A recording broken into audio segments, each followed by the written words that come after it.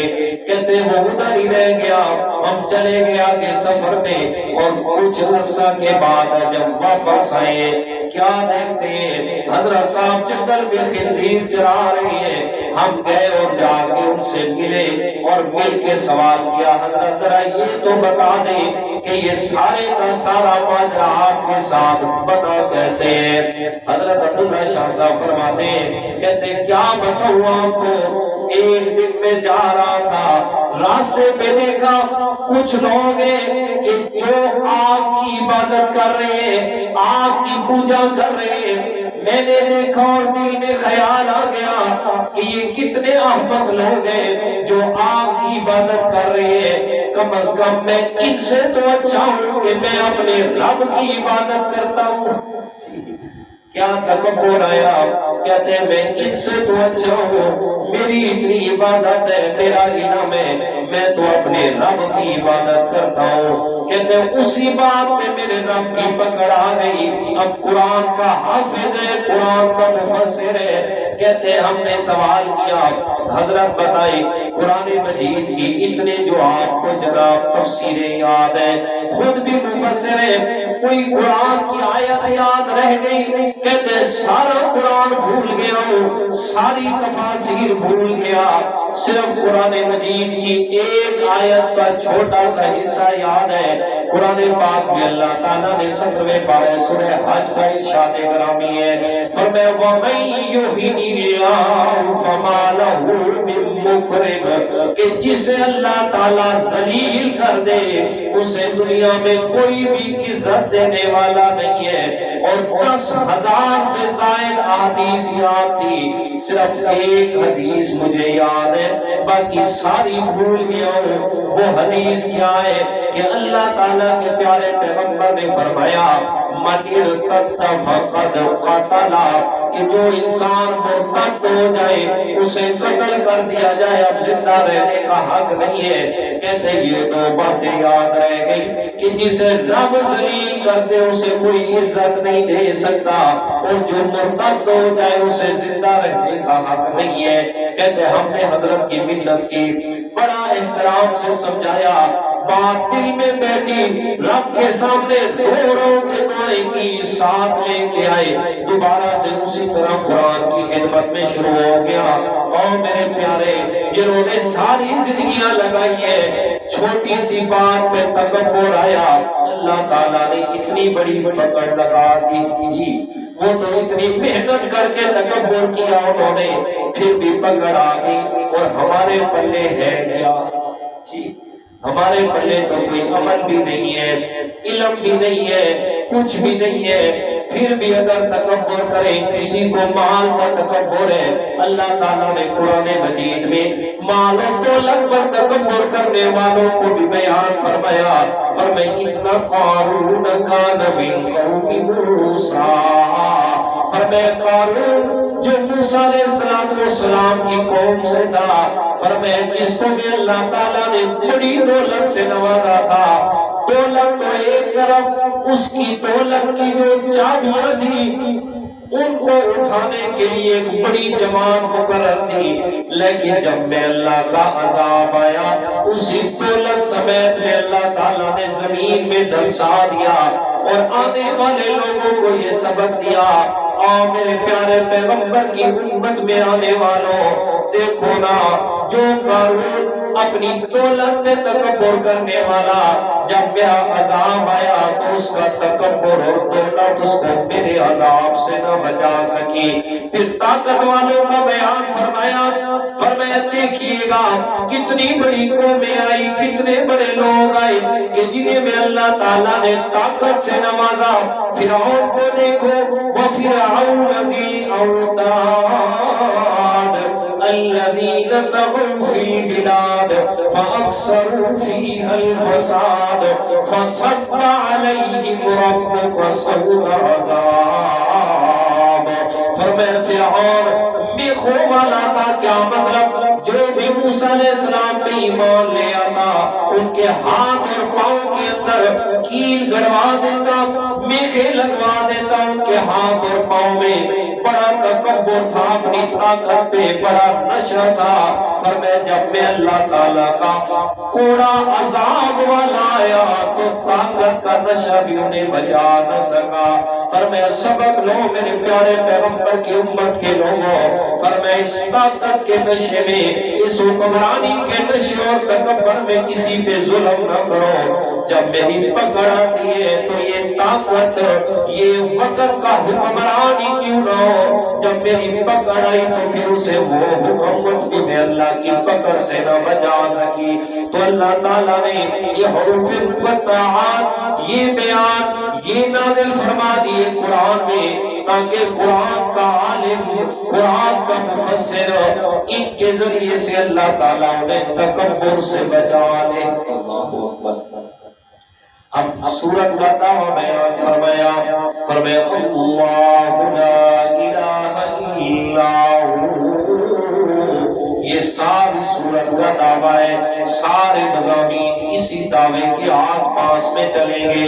فرمایا اللہ تعالیٰ وہ ذات ہے، لا الہ الا ہو، کہ جس کے علاوہ کوئی اور عبادت کے لائق نہیں ہے، کوئی اور معبود نہیں ہے، کوئی اور الہ نہیں ہے، کہ جس کے علاوہ کوئی اور تمہاری مشکل میں مدد کرنے والا نہیں ہے۔ کیوں اللہ تعالیٰ الہ ہے؟ اس لیے کہ الحیّ، اللہ تعالیٰ ہمیشہ زندہ رہنے والا ہے، القیوم، اور اللہ تعالیٰ خود بھی قائم ہے، ساری کائنات کو قائم رکھنے والا ہے۔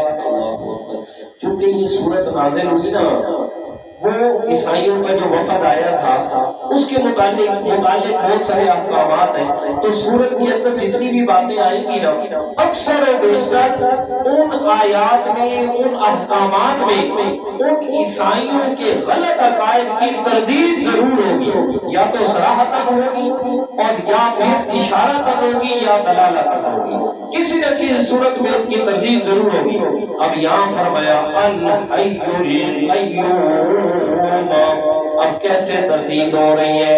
فرمایا او عیسائیوں، تم تو حضرت عیسیٰ علیہ السلام کی عبادت کرتے ہو، اسے اپنا الہ اور معبود سمجھتے ہو، حالانکہ حضرت عیسیٰ علیہ السلام پر تم اس بات کے بھی قائل ہو کہ عیسیٰ علیہ السلام کو صلیب پہ چڑھا دیا گیا، اس بات کو بھی مانتے ہو کہ عیسیٰ علیہ السلام کو مار دیا گیا، وہ مر گئے، دنیا سے چلے گئے، فرمایا اس کی تم عبادت کرتے ہو، اسے اپنا خدا مانتے ہو، اور اللہ تعالیٰ کی صفت ہے الحی، فرمایا الہ اسے کہا جاتا ہے جو ہمیشہ زندہ رہنے والا ہو۔ تمہارا الہ تو وہ ہے جس کو تم خود مانتے ہو کہ اس کو صلیب پہ چڑھا دیا گیا، فرمایا جو ہمیشہ زندہ نہ رہ سکا، جو اپنی زندگی نہ بچا سکا، بھلا وہ تمہاری عبادت کے لائق کیسے بن گیا؟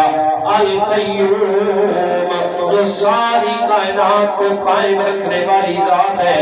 فرمایا عیسیٰ علیہ السلام تو خود اپنی زندگی کو قائم نہ رکھ سکے، تمہارے بقول انہیں صلیب پہ چڑھا دیا گیا، تمہارے بقول جو خود اپنے آپ کو قائم نہ رکھ سکے، بھلا وہ تمہاری عبادت کے لائق کیسے بن سکتے ہیں؟ آؤ میں اللہ تعالیٰ تمہیں بتا رہا ہوں، وہی ایک اللہ تمہاری عبادت کے لائق ہے جو ہمیشہ زندہ رہنے والا ہے، ساری کائنات کو قائم رکھنے والا ہے، اور اپنے قائم ہونے میں کسی دوسرے کا محتاج نہیں ہے، خود بخود قائم ہے، اپنی ذات کے اندر قائم ہے، اپنی ذات کو برقرار رکھنے میں کسی دوسرے کا محتاج نہیں ہے۔ پر میں وہی ذات تمہاری عبادت کے لائق ہے، میرا پیغمبر بھی تمہیں یہی سبق دے رہا ہے، پر میں آؤ میرے پیغمبر کی بات کی طرف، وہ تمہیں ایک اللہ تعالیٰ کی عبادت کی طرف بلا رہا ہے۔ اب آگے اللہ تعالیٰ نے مضمون شروع فرمایا،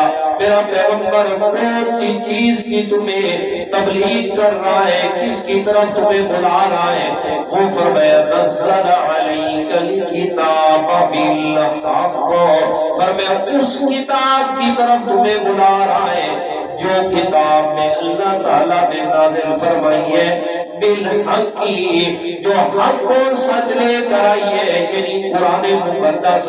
پہلی اس کی نشانی ہے کہ وہ حق کو لے کر آئی ہے، کتاب حق کے ساتھ میں اللہ تعالیٰ نے اسے نازل فرمایا ہے۔ اور دوسری نشانی یہ ہے مصدقا لما بین یدیہ، وہ قرآن تمہارے پاس جو کتابیں موجود ہیں ان کی بھی تصدیق کرنے والا ہے، ان کی بھی توضیح کرتا ہے، تصدیق کرتا ہے کہ یہ کتابیں بھی اللہ تعالیٰ نے نازل فرمائی ہے۔ فرمایا یہ تو قرآن کا احسان ہے کہ قرآن نے تصدیق کی تمہاری کتابوں کی، تب جا کے وہ کتابیں مانی گئی، تب جا کے آپ نے، میں نے، قیامت تک آنے والے مسلمانوں نے تبھی یہ کتابیں مانی ہے، تبھی یہ بات مانی ہے کہ ان کتابوں کا ذکر قرآن میں آ گیا ہے۔ اگر قرآن میں نہ آتا، میرا پیغمبر جوان صلی اللہ علیہ وسلم نہ بتاتا تو تورات نہ ہوتی، انجیل نہ ہوتی۔ تو فرمایا یہ قرآن تصدیق کرنے والا ہے، تبھی جا کے تمہاری کتابیں لوگوں نے مانی ہے۔ وَأَنزَلَ التَّوْرَاةَ وَالْإِنجِيلَ، اور اللہ تعالیٰ نے نازل فرمائی تورات کو بھی اور انجیل کو بھی۔ اب سمجھیے گا، اللہ تعالیٰ نے فرمایا وَأَنزَلَ التَّوْرَاةَ وَالْإِنجِيلَ، اللہ تعالیٰ نے ایک تورات نازل فرمائی ہے، ایک انجیل نازل فرمائی ہے۔ تردید فرما دی اس بات کی کہ تم تو مانتے ہو کہ 7 اناجیلیں، کتنی انجیلیں؟ 7۔ کرسچین کہتے ہیں اناجیلیں 7 انجیلیں جو مختلف پیغمبروں میں نازل ہوئی ہیں۔ اللہ تعالیٰ کہتے ہیں میرا قرآن کہہ رہا ہے ایک انجیل میں نے نازل کی ہے، ایک تورات نازل کی ہے، 7 نازل نہیں کی۔ تو وہ کہا کہ ایک ایک بات پر ان کے غلط نظریات کی کیا ہوگی؟ تردید ہوگی۔ وَأَنزَلَ التَّوْرَاةَ وَالْإِنجِيلَ، اور نازل کیا تورات کو اور انجیل کو۔ میرے ایک اسٹوڈنٹ تھا کرسچین، اس کا نام تھا داؤد، بڑا مطلب منیب لڑکا تھا، منیب، بڑی نعمت تھی اس میں۔ تو پڑھتا بھی وہ اسلامک تھا، اس نے ایتھکس نہیں پڑھی تھی۔ اسلامک کی جگہ پہ ایتھکس، اخلاقیات کی کتاب ہوتی ہے وہ پڑھاتے ہیں کرسچین کوئی نہیں، غیر مسلم کو۔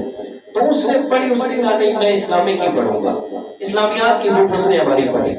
اور پھر وہ جو ہمارا ایک ٹاپک ہے کہ اللہ تعالیٰ کا وجود ہے یا نہیں ہے، اس پر عقلی اور نقلی دلائل۔ تو وہ ٹاپک جب میں نے پڑھایا نا عقیدہ توحید کے ضمن میں، تو اگلے دن اس نے آ کر مجھ سے سوال کیا۔ اس نے جا کر پہلے اپنے فادر سے سوال کیا جو ان کا بڑا ہوتا ہے، اور پھر اس نے آ کر مجھ سے سوال کیا۔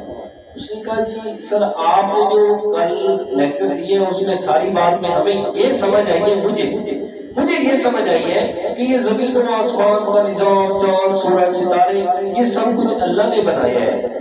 میں نے کہا بیٹا بالکل اسی طرح ہے، اللہ نہیں بنایا۔ کہتے ہیں ہمیں تو پڑھایا گیا ہے کہ اللہ کے ساتھ عیسیٰ علیہ السلام نے بھی بنایا ہے، لیکن یہ تو کہیں بھی ذکر نہیں ہے۔ میں نے کہا بیٹا بات تو اسی طرح کہیں بھی ذکر نہیں ہے۔ اگر اللہ کے ساتھ عیسیٰ علیہ السلام نے بنایا ہوتا تو عیسیٰ علیہ السلام اللہ کا شریک بن جاتا، تو شرک تو گناہ کبیرہ ہے۔ تو وہ بات اس کے ذہن میں ایسی بیٹھی نا، ایسی بیٹھی کہ وہ 2 سال رہا بڑے تجسس میں، مختلف سوالات، مختلف چیزیں، اللہ تعالیٰ مطلب اس کو بہت ساری چیزیں واضح ہو گئی، بہت ساری چیزیں واضح ہو گئی، یہاں تک کہ جب سیکنڈ ایئر سے وہ فارغ ہو کے جانے لگا رہا تو اس نے مجھے کہا سر قاری صاحب ہوتا، قاری صاحب آپ سے علیحدہ میں بات کرنے میں، جی بیٹا لے گیا۔ اس نے قاری صاحب میری بات کی گواہ رہنا کہ آپ نے جو باتیں اسلام کی مجھے سمجھائی ہیں میں ان پر اللہ تعالیٰ کو حاضر ناظر کر کے یقین رکھتا ہوں کہ وہ بالکل سچی ہے، لیکن اگر میں نے یہ گھر میں جا کے بات کی کہ میں مسلمان ہو گیا ہوں، وہ مجھے قتل کر دیا، بہت دیکھیے، لہٰذا بتانا کسی کو نہیں ہے، یہاں میری کرسچیت کو پتہ نہ چلے، بتانا کسی کو نہیں ہے، میں اللہ تعالیٰ سے مانگ رہا ہوں، انشاءاللہ کبھی تو میرے لیے آسانیاں ہو ہی جائیں گی۔ تو یہ فرمایا وَأَنزَلَ التَّوْرَاةَ وَالْإِنجِيلَ کہ اللہ تعالیٰ نے ایک تورات نازل کی اور ایک انجیل نازل کی، میں نے اسے یہ کہا، تو پھر اس پر اس کو بڑی، پھر ایک اور بات پر جو اس کو چوٹ لگی نا وہ یہ، میں نے کہا یہ دونوں کتابیں نازل ہوئی عبرانی زبان میں، اور یہ عبرانی زبان دنیا کے کسی کونے میں آج بولی نہیں جاتی، آپ کے پاس جو کتابیں ہیں وہ ہیں انگریزی زبان میں، انگلش میں۔ تو میرا سوال یہ ہے کہ کیا عیسیٰ علیہ السلام اور حضرت موسیٰ علیہ السلام کو انگلش آتی تھی؟ یا پھر یہ بتائیں کہ کیا وہ کتابیں انگلش میں ہی نازل ہوئی تھی؟ اگر نہیں تو پھر یقیناً ماننا پڑے گا کہ یہ بات کے لوگوں کی ساری بنائی ہوئی باتیں ہیں۔ اللہ تعالیٰ نے یہ باتیں نازل نہیں فرمائی جو اس وقت آپ کی کتابوں میں موجود ہیں۔ یہ میں نہیں کہہ رہا کہ تورات اور انجیل اللہ نے نازل نہیں فرمائی، یہ عرض کروں جو اس وقت باتیں تورات انجیل میں موجود ہیں وہ اللہ نے نازل نہیں فرمائی، اس لیے کہ اب تو مکمل تاریخ ہو چکی ہے نا۔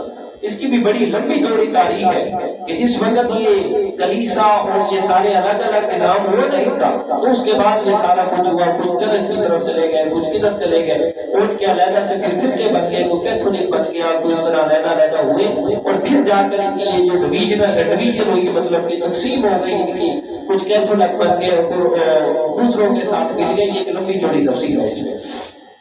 بہرحال آگے فرمایا من قبل ھدی للناس، یہ کتابیں یعنی تورات اور انجیل قرآن کے آنے سے پہلے لوگوں کے لیے ہدایت تھی۔ یہ کتابیں قرآن کے آنے سے پہلے لوگوں کے لیے میں اللہ تعالیٰ نے ان کو ہدایت بنایا تھا۔ وَأَنزَلَ الْفُرْقَانَ، اور میں اللہ تعالیٰ نے نازل فرما دیا فرقان، یعنی قرآن مجید جو حق اور باطل میں فرق کرنے والی کتاب ہے۔ اب یہ کتاب تمہارے پاس آ گئی، اس کتاب کے آنے سے پہلے یقیناً تورات اور انجیل قابل عمل تھے، ان پر عمل کیا جا سکتا تھا، لیکن جب یہ قرآن آ گیا اب اس قرآن کے ہوتے ہوئے کوئی بھی نہ تورات کو پڑھ سکتا ہے، نہ اس پر عمل کر سکتا ہے، نہ انجیل کو پڑھ سکتا ہے، نہ اس پر عمل کر سکتا ہے۔ ہاں اگر کوئی پڑھتا ہے اس آدمی کے لیے پڑھنا جائز ہے جس کے پاس قرآن اور حدیث کا مکمل علم موجود ہے، یہ نہ ہو کہ ادھر بھی نہ جانتا ہوں اور وہ پڑھے اور پھر گمراہ ہو جائے، اس لیے منع فرمایا من قبل ھدی للناس وانزل الفرقان، فرمایا کہ جب یہ فرقان آ گیا قرآن مجید، فرمایا اب تمہارا تورات اور انجیل پر عمل کرنا ختم ہو گیا، جیسے سورہ آل عمران آگے تیسرے پارے کے آخر میں بھی فرما دیا وَمَن يَبْتَغِ غَيْرَ الْإِسْلَامِ دِينًا فَلَن يُقْبَلَ مِنْهُ، فرمایا اب یہ دین اسلام، یہ قرآن آ گیا، اب اس قرآن دین اسلام کے علاوہ اگر کوئی اور راستہ تلاش کرے گا فَلَن يُقْبَلَ مِنْهُ، میں اللہ نے اس سے قبول نہیں کرنا۔ اس لیے اب ہدایت اور سیدھا راستہ میں اللہ تعالیٰ کی رضا چاہیے تو سو وہی قرآن ہے، یہ دین اسلام ہے، یہ میرے پیغمبر کی زبان ہے۔ اب آگے فرمایا ان الذین کفروا بآیات اللہ لہم عذاب شدید، بے شک جن لوگوں نے کفر کیا ہماری آیات کا ان کے لیے سخت عذاب ہے، سخت عذاب میں نے تیار کیا ہے۔ اب ان الذین کفروا بآیات اللہ، جنہوں نے میں اللہ تعالیٰ کی آیات کا انکار کیا اس سے کفر کیا ہے۔ اب ان آیات سے کون سی آیات مراد ہے کہ کون سی آیات؟ دیکھیں آیات ایک آیات ہوئے کہ جن آیات میں اللہ تعالیٰ نے احکامات کا ذکر فرمایا ہے، نماز ہے، روزہ ہے، زکوٰۃ ہے، یہ احکامات ہیں۔ ایک آیات ہوئے کہ جن کے اندر اللہ تعالیٰ نے امور انتظامیہ کا ذکر فرمایا ہے، فرمایا جس میں اسلام کا نظام سیاسیات بیان فرمایا، حکمرانی کے اصول بیان فرمائے، کیسے آپ نے معاشرے کو ٹھیک کرنا ہے، کیسے نظام چلانا ہے، عام لوگوں کو اسلام کے مطابق کس طریقے سے چلایا جائے۔ اور میں ایک آیات کا تعلق ان احکامات سے ہے۔ تیسرے نمبر پر وہ آیات ہے کہ جن کا تعلق عقائد کے باب سے ہے، یعنی توحید ہے، رسالت ہے، آخرت ہے، آسمانی کتابوں پر ایمان ہے، ایمان بالکتب، فرمایا جن کا تعلق احکامات سے ہے، وہ احکامات والی آیات، جن کا تعلق نظام سیاسیات سے ہے، وہ ان سے متعلق آیات، جن کا تعلق عقائد سے ہے، وہ ان سے متعلق ہے۔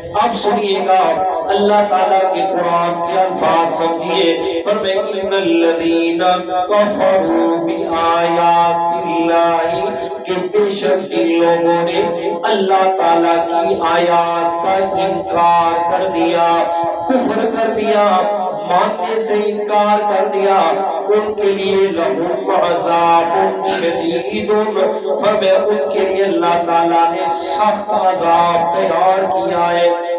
اب انکار کرنا کیا ہے؟ انکار کیا یا تو سرے سے ماننا ہی نہیں ہے کہ یہ آیات یہ احکامات ہے ہی نہیں۔ کسی نے نماز کا انکار کر دیا، کسی نے روزے کا انکار کر دیا، یا کسی نے زکوٰۃ حج کا انکار کر دیا تو کفروا، وہ کافر ہو گیا۔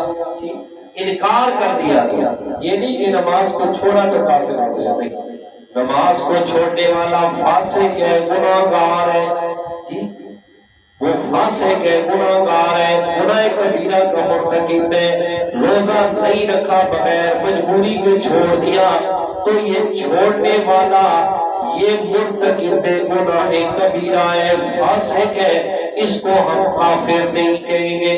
یہ میں اس لیے سمجھا رہا ہوں، اس لیے کہ ہمارے کچھ لوگ ایسے ہیں کہ جو اس بات پر بھی کفر کا فتویٰ لگاتے ہیں کہ جی نماز نہیں پڑھی کافر ہو گئی، روزہ نہیں رکھا کافر ہو گیا، اور بھائی ان باتوں میں کفر کا فتویٰ نہیں لگتا۔ خدا را کچھ قرآن مجید کے احکامات کو اور قرآن مجید کی الفاظ کو سمجھنے کی کوشش کریں، اور پھر وہ بھی سمجھنا ہے تو پھر پیارے پیغمبر کی حدیث مبارکہ کی روشنی میں سمجھنا ہے۔ اور تیسرے نمبر پر صحابہ کرام کے طریقے اور اس سنت سے سمجھنا ہے جو آپ علیہ السلام نے ڈائریکٹ صحابہ کرام کو عمل کر کے دکھایا ہے یا ان کو کرنے کا حکم دیا ہے۔ اپنی رائے سے قرآن مجید کو سمجھنے کی کوشش نہیں کرنا۔ اس لیے مفسرین کرام نے یہ بات لکھی ہے اور اس بات پر اجماع ہے کہ تفسیر بالرائے جو ہے وہ بالکل ناجائز اور حرام ہے، کہ تفسیر بالرائے کرنے کی اجازت نہیں ہے کہ اپنی طرف سے ادھر سے ادھر بروڑ مرار کے بات کو ملا کے کہ فلاں آیت میں یہ، فلاں جگہ پہ یہ، لہٰذا یہ معنی ہو گیا اور سب کے سب کافر ہو گئے، یہ بات نہیں ہے جی۔ اس لیے کہ اتنا سستا بھی نہیں ہے کہ جناب ہر ایک کو کافر بناتے جائے جی۔ قرآن کسی کو کافر بناتا نہیں ہے، بتاتا ہے، بس یہ سمجھ لیں۔ اس لیے بنانا نہیں ہے، بتانا ہے کہ اگر ایسا نہیں کرو گے تو بھائی کفر لازم آ جائے گا، ایسا کرو گے تو کفر سے بچ جاؤ گے۔ تو اس لیے احکامات جو ہیں ان کا انکار کفر ہے، سو ان کو چھوڑ دینا وہ کفر نہیں بلکہ گناہ کبیرہ ہے۔ باقی جتنے بھی احکامات کے علاوہ جتنی بھی چیزیں ہیں اس میں یہی بات ہے۔ ہاں عقائد کے اندر جو بات ہے اس میں یہ بات ہے کہ کسی نے عقیدہ یا نظریہ نہیں پڑھنا جو قرآن نے دیا ہے تو اس کو کفر لازم آ جائے گا، کسی نے شرک کر دیا تو اس پر کفر لازم آ جائے گا۔ تو فرمائیں ان الذین کفروا بآیات اللہ لہم عذاب شدید، بے شک جن لوگوں نے کفر کیا اللہ تعالیٰ کی آیات کا ان کے لیے عذاب شدید، سخت عذاب ہے۔ واللہ عزیز ذو انتقام، اللہ تعالیٰ وہ ذات ہے عزیز جو زبردست ہے، بڑی طاقت والا ہے، ذو انتقام فرمایا بدلہ لینے پہ قدرت رکھتا ہے، اس کی طاقت اتنی ہے۔ اب یہاں سمجھیے گا اللہ تعالیٰ نے عذاب کے ذکر کے ساتھ آگے اپنی جو صفت بیان فرمائی ہے وہ عزیز طاقتور ہونا، زبردست ہونا، اس کو بیان فرمایا۔ اب کیا لکھا ہے یا اللہ سبحان اللہ، قربان جاؤ تفسیر ماجدی میں علامہ عبدالماجد دریابادی نے بڑی پیاری بات لکھی ہے، فرمایا جو لوگ ہر وقت اللہ تعالیٰ کی صفت رحمان کا ذکر کرتے ہیں، صفت رحیم کا ذکر کرتے ہیں، اللہ بڑا مہربان ہے، اللہ تعالیٰ معاف فرما دے گا، گناہ بھی کرتے جاتے ہیں، گناہ بھی نہیں چھوڑنا، اور یہ بھی کہتے رہنے کہ جی اللہ بڑا غفور الرحیم ہے، اللہ تعالیٰ رحمتوں والا ہے جناب معاف فرما دے گا۔ انہوں نے فرمایا جو صرف اللہ تعالیٰ کی صفت رحمت کا تذکرہ کرتے کرتے گناہ کرتے رہتے ہیں، فرمایا ان کا ایمان اللہ کی ذات پہ مکمل نہیں ہے، اس لیے کہ انہوں نے رحمان کی صفت کو تو مانا، عزیز ان کی صفت کا انکار کر دیا، اس لیے کہ اللہ تعالیٰ جیسے رحمتوں والا ہے ایسے طاقتوں والا بھی ہے۔ فرمایا اگر تم ان کے احکامات کا انکار کرو گے پھر اس کی صفت رحمان نہیں بلکہ عزیز ذو انتقام ہوگی کہ اس نے پھر انکار کی وجہ سے تمہیں سخت عذاب دینا ہے۔ جی اس لیے دونوں چیزوں کو سامنے رکھتے ہیں جی، اس کی رحمت اس لیے کہ ایمان دو چیزوں کا نام ہے، الایمان بین الخوف والرجاء، ایمان ہے اللہ تعالیٰ کے خوف اور امید کے درمیانی کیفیت میں رہنے کا۔ جی ایک طرف دل میں خوف ہو کہ گناہ کی طرف نہیں جانا، دوسرا اس کی رحمت سے امید ہو کہ میں نے نیکی کرنی ہے تو وہ اپنی رحمت سے میری نیکی کو قبول فرمائے گا۔ اس نیکی میں کمال نہیں ہے، اس کی قبولیت کا ذریعہ تبھی بنے گا جب رب کی رحمت شامل حال ہوگی۔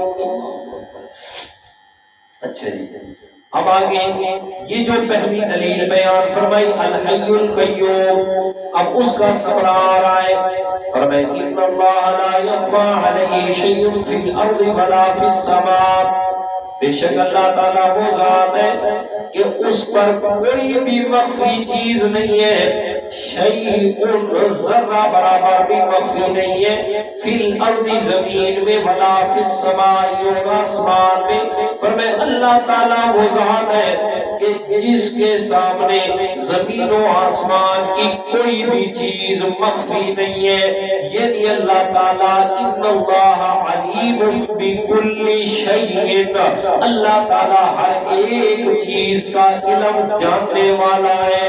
دوسرا فرمایا هو الذی یصورکم فی الارحام کیف یشاء، اللہ تعالیٰ وہ ذات ہے کہ جو تصویریں بناتا ہے فی الارحام ماں کے پیٹ میں کیف یشاء، جیسے چاہتا ہے وہ بناتا ہے۔ اب یہاں بھی سمجھیے گا عیسائیت پہ کیسے ضرب لگ رہی ہے، فرمایا اللہ تعالیٰ وہ ذات ہے کہ جس کے سامنے آسمان و زمین کا ذرہ ذرہ واضح ہے، کوئی بھی چیز اس سے چھپی ہوئی نہیں ہے، اور دوسری بات اللہ تعالیٰ جیسے چاہتا ہے پیدا فرما دیتا ہے۔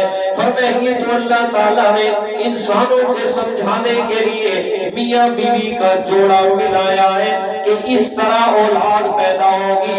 فرمایا جب وہ یہ جوڑے بنانے والا قانون بنانے والا وہی ہے، جب وہ بنا رہا تھا قانون اس نے بنایا میاں بیوی کا جوڑا ملے گا تو اولاد ہوگی، اب اسی نے اس قانون کو ختم کیا ہے، اپنی قدرت کا کرشمہ دکھایا، فرمایا کہ ماں کے پیٹ مریم کے پیٹ میں بغیر باپ کے عیسیٰ علیہ السلام کی تصویر کو بنا دیا۔ فرمایا یہ کر سکتا تھا جس نے باپ کے بغیر عیسیٰ علیہ السلام کو پیدا فرما دیا۔ فرمایا اس کا بغیر کہ پیدا ہونا اپنا کمال نہیں ہے، بلکہ یہ میرے رب کی قدرت کا کمال ہے کہ انہیں اللہ تعالیٰ نے اپنی قدرت کا جناب کرشمہ بنایا۔ فرمایا یہ تو میں اللہ تعالیٰ کی جناب قدرت میں قربان جاؤں۔ فرمایا جب میری قدرت کی نشانیاں سامنے آنے لگی، فرمایا میں نے قدرت کی نشانی دکھائی، آدم علیہ السلام کو بغیر ماں باپ کے پیدا فرما دیا۔ فرمایا اور قدرت کی نشانی دکھائی، حضرت حوا کو بغیر ماں کے پیدا فرما دیا، اور حضرت عیسیٰ علیہ السلام کو بغیر باپ کے پیدا فرما دیا۔ اس لیے کہ یصورکم فی الارحام کیف یشاء، کہ ماں کے پیٹ میں کیا تصویر بنانی ہے یہ میرے رب کی مرضی چلتی ہے۔ اچھا تو پہلی دلیل سے سمجھ آیا کہ رب کے سامنے کوئی چیز بھی مخفی نہیں ہے، وہ سب کچھ جاننے والا ہے۔ اور اس بات سے سمجھ آئی یصورکم فی الارحام کیف یشاء، وہ جیسے چاہتا ہے ماں کے پیٹ میں تصویریں بناتا ہے۔ جب وہ ماں کے پیٹ میں تصویریں بنا رہا ہوتا ہے، میں اللہ تعالیٰ کسی سے مشورہ نہیں لیتا، کسی کا حکم نہیں مانتا، کسی کا حکم میں اللہ کے اوپر نہیں چلتا، میں اپنی مرضی سے بنا رہا ہوتا ہوں۔ یصورکم فی الارحام، ماں کے پیٹ میں تصویریں بنا رہا ہے میرا رب تعالیٰ۔ فرمایا کیسے بنانی ہے یہ میری مرضی چلتی ہے، میں ہی بنانے والا ہوں۔ تو کیا سمجھ آئی؟ ساری کائنات میں جو کچھ بھی ہو رہا ہے وہ سب کچھ کرنے والی ذات صرف اللہ تعالیٰ کی ہے۔ اب الہ کے لیے دو باتیں سمجھ آ گئی۔ فرمایا الہ کسے کہا جاتا ہے؟ فرمایا جس میں پہلی صفت ہو کہ وہ ہر ایک چیز کو جاننے والا ہو، دوسری صفت ہو کہ سب کچھ کرنے پر بھی وہ قادر ہو۔ فرمایا اب اگر کوئی بھی آدمی ہے کسی کے سامنے جا کے دعا کے لیے ہاتھ اس نے اٹھائے ہوئے ہیں، اس کے پیچھے اس کی نیت یہ ہے کہ جس سے میں دعا کر رہا ہوں یہ میری حالت کو جانتا بھی ہے اور میری حالت کو تبدیل کرنے پر بھی قدرت رکھتا ہے، اس نیت کے ساتھ کسی سے بھی جا کے مدد مانگے گا، اور میرے پیارے اسی کا نام تو شرک ہے۔ اسی کا نام کیا ہے؟ شرک ہے۔ اب سمجھیے کسی سے دعا کروانا شرک نہیں ہے جی، چھوٹا آدمی بڑے سے دعا کروا سکتا ہے، شرط ہے وہ زندہ ہو، اور بڑا آدمی چھوٹے سے دعا کروا سکتا ہے، شرط ہے کہ وہ زندہ ہو۔ اب ان کی مثال بھی سنیے گا۔ صحابہ کرام اللہ تعالیٰ کے پیارے پیغمبر سے آتے آ کے دعا کرواتے، یا رسول اللہ دعا کیجئے ہماری مشکلات اللہ تعالیٰ آسان فرما دے، یا رسول اللہ دعا فرمائیے اللہ تعالیٰ آسانیاں فرما دے۔ بڑا مشہور واقعہ ہے، میرے پیارے پیغمبر تو ہجرت فرما کے مدینہ منورہ آ گئے، پیچھے مکہ والوں پہ قحط کا عذاب اللہ تعالیٰ نے مسلط فرما دیا۔ فرمائے قحط کی وجہ سے فرمائے جانور بھی مل ملا رہے ہیں، بارش نہیں آ رہی، اللہ تعالیٰ کی طرف سے امتحان میں آ گئے۔ فرمائے ادھر مکہ والوں نے کچھ عرصہ تک تو برداشت کیا، لیکن اب حالت یہ ہے کہ اتنی خشک سالی ہو گئی، فرمائے کہ جانور بھی بھوک اور پیاس سے مرنے کے قریب ہو رہے ہیں۔ اللہ کے پیارے پیغمبر کے چچا حضرت عباس سے مکہ والوں نے کہا جا اپنے بھتیجے کے پاس جا کے ان سے دعا کروا گیا، اور انہیں کہے کہ اللہ تعالیٰ ہمارے اوپر رحم فرما دے۔ فرمائے اب اللہ تعالیٰ کے پیارے پیغمبر کے چچا حضرت عباس مدینہ آئے، آ کے کہتے بھتیجا مکہ تیرے ہے تو رشتہ دار آن اللہ کے سامنے دعا کر ہمارے اوپر اللہ تعالیٰ رحم فرما دے کہ اللہ تعالیٰ رحمت کی بارش نازل فرما دے۔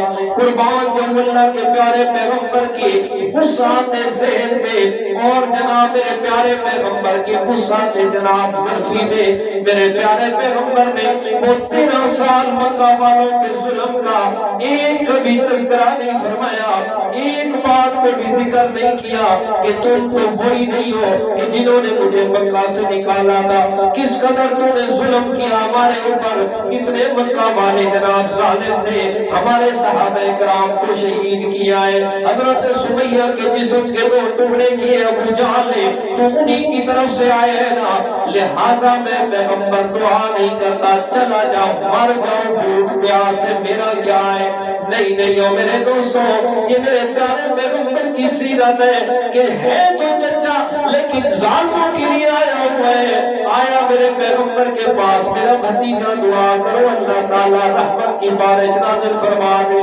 قربان جاؤ میرے پیارے پیغمبر نے زبان سے کوئی بھی لفظ، کوئی گلا، کوئی شکوہ کچھ بھی نہیں فرمایا، دعا کے لیے ہاتھ اٹھا دیے، فرمایا اللہم اسقنا غیثا مغیثا نافعا غیر ضار، مولا تجھ سے مانتا ہوں، مکہ والوں کا اپنا ظرف ہے جو بھی کیا انہوں نے کیا، لیکن تجھ سے مانتا ہوں مکہ میں رحمتوں کی بارش برسا دے، مکہ میں رحمت کی بارش دے دے۔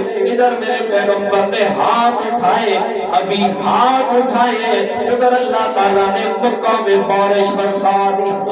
سبحان اللہ۔ اور میرے پیارے میرے پیغمبر نے تو سیرت سے یہ سبق دیا ہے، چاہے اپنے جتنے ہی برے کیوں نہ ہو لیکن ہے تو اپنے نہ، ہے تو خونی رشتہ دار نہ، یار آیا کوئی ہمارے اپنوں میں سے کوئی مکہ والوں سے بھی بڑا ظالم ہے، مکہ والوں سے بھی بڑے ظلم جو انہوں نے میرے پیغمبر پہ کیے کیا ہماری جانوں پہ ہو گئے؟ نہیں نہیں میرے پیارے وہ بات نہیں ہے، نہ تو ہمیں چوراہوں میں جھوٹا کہا جاتا ہے، نہ ہمیں کوئی جادوگر کہتا ہے، نہ ہمیں کوئی قذاب کہتا ہے، کچھ بھی نہیں کہتے، یہ ساری باتیں میرے پیارے پیغمبر کو کہی گئی اور میرے پیغمبر نے سنی ہے، لیکن سیرت سے سبق دیا، ساری باتوں کو پسے پشت ڈالو اور اللہ کی رضا کے لیے معاف کرنا سیکھو، درگزر کرنا سیکھو۔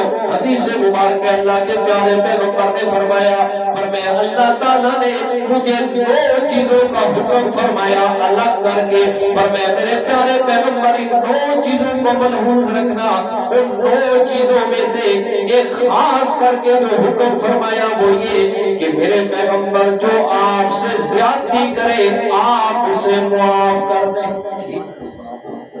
لیکن ہم کیا کرتے ہیں جی؟ معافی کا تو سوال ہی پیدا نہیں ہوتا، کیا کہتے ہیں جی اینٹ کا جواب پتھر سے دیں گے۔ کل کا واقعہ اچانک ذہن پہ آ گیا، بکھر کے ساتھ روہتک کے ساتھ کچے میں ایک علاقہ ہے، مٹھو والے علاقے کا نام ہے، صرف چند پالشت جگہ ہے، چند فٹ جگہ ہے، یہاں سے لے کر یہاں تک 5-6 فٹ جگہ، 5-6 فٹ جگہ کا تنازع، اور تنازع بھی کس میں؟ چچے اور بھتیجے، مامے اور بھڑے، 7 آدمی قتل ہو گئے، قاری صاحب 7 بندے قتل ہو گئے، اور قتل بھی کون ہوئے؟ ایک ہی گھر کا باپ ہے، 2 بیٹے، ایک ہی گھر کے 3 آدمی گئے، جو دوسرے 2 ہوئے وہ دوسرے گھر کے باپ اور بیٹا قتل ہو گئے، جو دوسری طرف 2 اور ہوئے وہ سگے چچا زاد اور مامو زاد پھوپھی زاد بھائی ہیں۔ معافی والا تو مانا ہی نہیں ہے۔ اب پیٹ رہے تھے نا، وہ ویڈیو میں دیکھا پیٹ رہے تھے جناب لوگ، لیکن حدیث پاک سنیے گا، پچھلی بات کو یاد رکھنا بھولنا نہیں ہے، حدیث پاک سنیے گا۔ اللہ تعالیٰ کے پیارے پیغمبر نے فرمایا قیامت کے قریب ایسا وقت آئے گا کہ قاتل اور مقتول دونوں جہنمی ہوں گے۔ صحابہ کرام نے سوال کیا یا رسول اللہ قاتل کی تو سمجھ آتی ہے کہ اس نے قتل کیا ہے، مقتول کیوں جہنمی ہوگا؟ اللہ کے پیارے پیغمبر نے فرمایا وہ اس لیے جہنمی ہوگا کہ اگر وہ اسے قتل نہ کرتا تو یہ اس کو قتل کر دیتا، اور میں اس نیت سے آیا تھا کہ اگر یہ قتل نہ ہوتا تو دوسرے کی جان لے لیتا، اور میں یہ دونوں جہنمی ہوں گے۔ اور آج تو حالات ہی کوئی نہیں ہے کہ کل بھی میں ایک جگہ گیا، سفر میں تھا تو یہ بات ہو رہی تھی، تو وہاں یہ بات ہو کہ ہر شے مانگی ہو گئی۔ میں نے کہا میرے پیارے سوائے انسان کی جان کے کہ اس کی کوئی قیمت نہیں، اگر قیمت ہوتی تو یہ چند بارش کی وجہ سے 1 2 3 4 7 آدمیوں کی جان، اور پھر یہ 7 آدمی نہیں تھے، 7 خاندان تھے، اس طرح تباہ و برباد۔ لیکن پیچھے بات کیا ہے، دل میں معافی کا خانہ نہیں ہے، درگزر کرنے کی بات نہیں ہے، چلو یار معاف کر دیں، حدیث مبارکہ سن لیجیے اور بات کو آگے بڑھاتے ہیں۔ اللہ کے پیارے پیغمبر نے فرمایا جو آدمی باوجود حق پہ ہونے کے پھر بھی اپنا حق چھوڑ کے سنا کر لیتا ہے، اور میں اس آدمی کی دنیا کے حساب سے جتنی عزت کم ہوئی ہے قیامت کے دن میں پیغمبر سے لے لینا۔ کتنی بڑی ضمانت ہے، کتنی بڑی ضمانت ہے، مجھ سے لے لینا، میرے پاس آ جانا، میں تمہیں اللہ تعالیٰ سے صفات کر کے دلواؤں گا کہ اس آدمی نے میری سنت پہ عمل کیا تھا، مولا تو اسے رحمتوں سے عزتوں سے نواز دے۔ لیکن ہمارا حال تو کچھ اور ہے، ہمارے دعوے ہیں کہ ہم سے بڑا مسلمان کوئی نہیں ہے، لیکن یہ ہے صرف دعووں تک، صرف دعووں تک، زبان سے نیچے، یہاں سے نیچے ہم مسلمان نہیں ہے۔ اگر مسلمان یہاں سے نیچے ہوتے نا تو اس کا اثر ہمارے کردار پہ ہوتا کہ اس سے نظر آتا کہ ہم مسلمان ہیں، لیکن صرف یہ گلے سے اوپر زبانی کلامی ساری باتیں، عمل کے اندر ہماری کوئی بھی اسلام اور مسلمانی نہیں ہے۔ تو بات کیا کر رہا تھا، زندہ چھوٹا آدمی بڑے سے دعا کروا سکتا ہے، جیسے کہ حضرت عباس آئے میرے پیارے پیغمبر سے آ کے دعا کروائی ہے، اور بھی صحابہ کرام آتے ہیں آ کے اللہ کے پیارے پیغمبر سے دعا کرواتے ہیں، یا رسول اللہ۔ حضرت ابو ہریرہ رضی اللہ تعالیٰ عنہ دوڑتے ہوئے آئے ہیں، اللہ کے پیارے پیغمبر نے دیکھا حضرت ابو ہریرہ کیا ہے، یا رسول اللہ آج تو آپ کی محفل سے اٹھ کے گیا، جیسے کہ وہ دروازے پہ دستک دی، اتنی زیادہ دیر کھڑا رہا، ماں نے کہا جب تک اس پیغمبر کا ساتھ نہیں چھوڑے گا اس وقت تک میں نے آپ کو گھر میں داخل نہیں ہونے دینا۔ یا رسول اللہ ماں ابھی تک اہل اسلام میں شامل نہیں ہوئی، ذرا میں آپ کے پاس آیا ہوں، میری ماں کے لیے دعا کیجیے، اللہ تعالیٰ نے ہدایت دے دے۔ میرے پیارے پیغمبر نے دعا کے لیے ہاتھ اٹھا دیے، اور میں اللہم اہدی ابا ہریرہ، یا اللہ ابو ہریرہ کی باتوں کو ہدایت دے دے۔ ادھر اللہ کے پیغمبر نے ہاتھ اٹھائے، ادھر حضرت ابو ہریرہ دوڑ پڑا ہے، دوڑتا ہوا جا رہا ہے، لوگوں نے دامن پکڑا، ابو ہریرہ تو درویش آدمی آج تک آپ کو دوڑتا ہوا نہیں دیکھا، کیوں دوڑتا ہوا جا رہا ہے؟ کہتے چھوڑ دو نا میرا راستہ، آج میں دیکھنا چاہتا ہوں پہلے میں پوچھتا ہوں یا پہلے میرے آقا کی دعا پہنچتی ہے۔ فرمایا جائے نا دروازے پہ دستک دی، فرمایا آواز آئی اندر سے کون ہے دروازے پہ؟ کہا ماں جی ابو ہریرہ، اگر آپ کے بوڑھے ہاتھوں میں سکت رہ گئی ہے تو اور مار کھانے کے لیے حاضر ہو گئے ہوں۔ کہتے لیکن اب ماں کی اس آواز میں پہلے والا غصہ نہیں تھا، وہ پہلے والی جناب جو سختی تھی وہ ختم تھی، بڑی نرمی سے کہا بیٹا چھوڑیے گا ساری باتیں، بس تھوڑا صبر کرے، غسل کر رہی ہو پاک ہو جاؤ، مجھے بھی اسی دربار میں لے جا جس پہ تو ہر روز جایا کرتا ہے۔ اللہ اکبر۔ تو یہ صحابہ کرام میرے پیارے پیغمبر سے آ کے دعا کروا رہے ہیں، تو چھوٹا آدمی بڑے سے دعا کروا سکتا ہے، شرط یہ ہے کہ وہ کیا ہو، زندہ ہو، اور بڑا آدمی چھوٹے سے دعا کروا سکتا ہے زندہ سے۔ اللہ حضرت عمر فاروق رضی اللہ تعالیٰ عنہ میرے پیارے پیغمبر کے پاس آئے، آ کے عرض کیا رسول اللہ اجازت دیجئے عمرہ کرنے کے لیے جانا چاہتا ہوں۔ اللہ تعالیٰ کے پیارے پیغمبر نے فرمایا اشرکنی فی دعائی کا کما قال، فرمایا او میرے چھوٹے بھائی عمر مجھے بھی اپنی دعاؤں میں شریک رکھنا، مجھے بھی اپنی دعاؤں میں شریک رکھنا۔ جی تو چھوٹا آدمی بڑے سے دعا کروا سکتا ہے اور بڑا آدمی چھوٹے سے دعا کروا سکتا ہے، لیکن شرط کیا ہے کہ دونوں زندہ ہو، زندہ سے دعا کروایا جا سکتا ہے، بڑا چھوٹے سے اور چھوٹا بڑے سے۔ لیکن جب مر جائے، کیا جی جب مر گیا، چاہے کوئی چھوٹا مر گیا یا بڑا مر گیا، اب اس سے دعا نہیں کروانی بلکہ اس کے حق میں دعا کرنی ہے۔ کیا کرنا ہے جی؟ اس کے حق میں دعا کرنی ہے، رب سے مانگنا ہے۔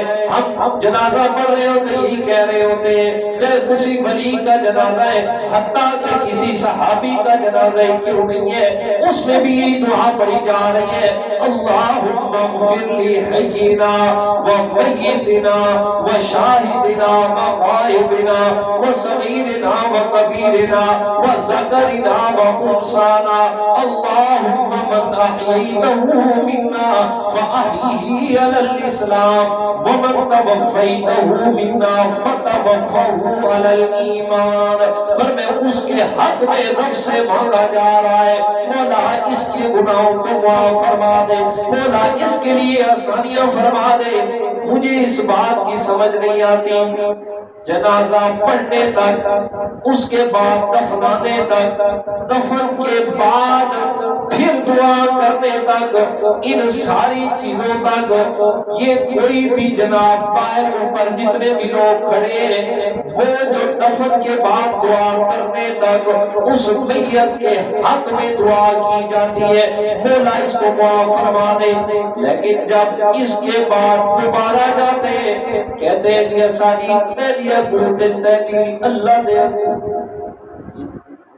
اس بات کی سمجھ تو عرض کیا کر رہا تھا کہ دو چیزیں اگر یہ نیت بن گئی کہ جس سے آپ دعا کر رہے ہیں اس نیت کے ساتھ دعا کریں کہ یہ میرے حالات کو جانتا ہے، اور دوسری نیت اس لیے میں اس سے دعا کر رہا ہوں کہ یہ میرے حالات کو تبدیل کر سکتا ہے، ان دو نیتوں سے کسی سے بھی اگر جا کے دعا کی تو اسی کا نام تو شرک ہے۔